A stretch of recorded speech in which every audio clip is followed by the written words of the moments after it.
Okay, Rob, so just get in your normal setup, but stay facing me, just so we can kind of see the grip and then see if we need to tweak it at all.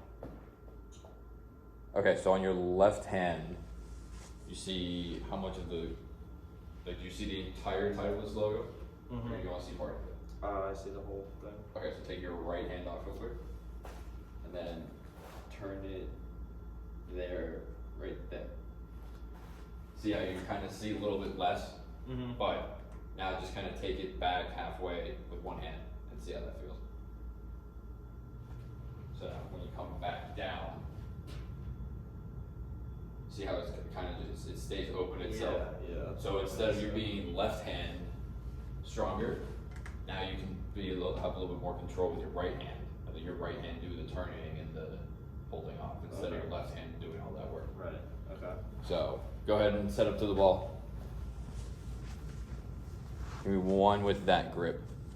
And then So for my right hand, do you want it just how it was before? yeah, just keep your right hand the same. Don't choke it, anything like that. Just nice normal grip pressure, just a different position.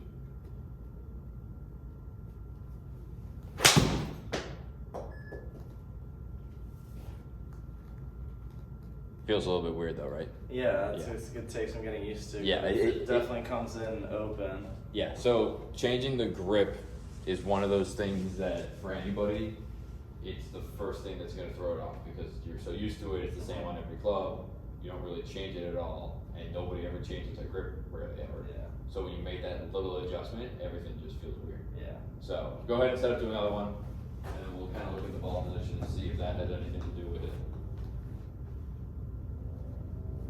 Same grip or the one we just did. Same grip as usual, we'll go back to the grip. Okay, so now to you, does that look centered or more on your front foot?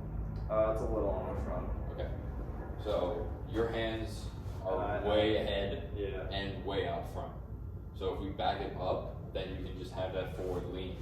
So we'll go, yeah, so we'll go right. That seem more centered? Yeah. Okay. Maybe like a ball behind too. Okay, so get more in the center of your stance with it. There you go. Okay. Now just put the club down normally. See how much less you have to have that your hands going forward and ahead of you at the start. Yeah. So go one more like that. Let's see what. Do one more what? Take a swing just like this, Okay. and then we'll see what happens next.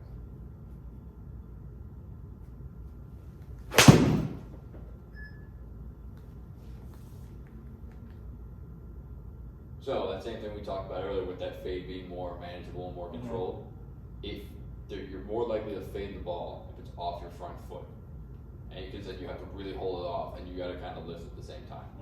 Now you can kind of come down on it a little bit easier. You're still hitting the fade because your path is still in, but your face angle is a little bit better than it was earlier when we saw it at 8, 9, somewhere in that range. Yeah, a lot better. So, but that'll help it kind of with that, and then your left hand being a little bit softer, we'll work on that more, but that'll help you kind of turn over the ball a little bit more because your right hand will be a little bit more dominant. Okay.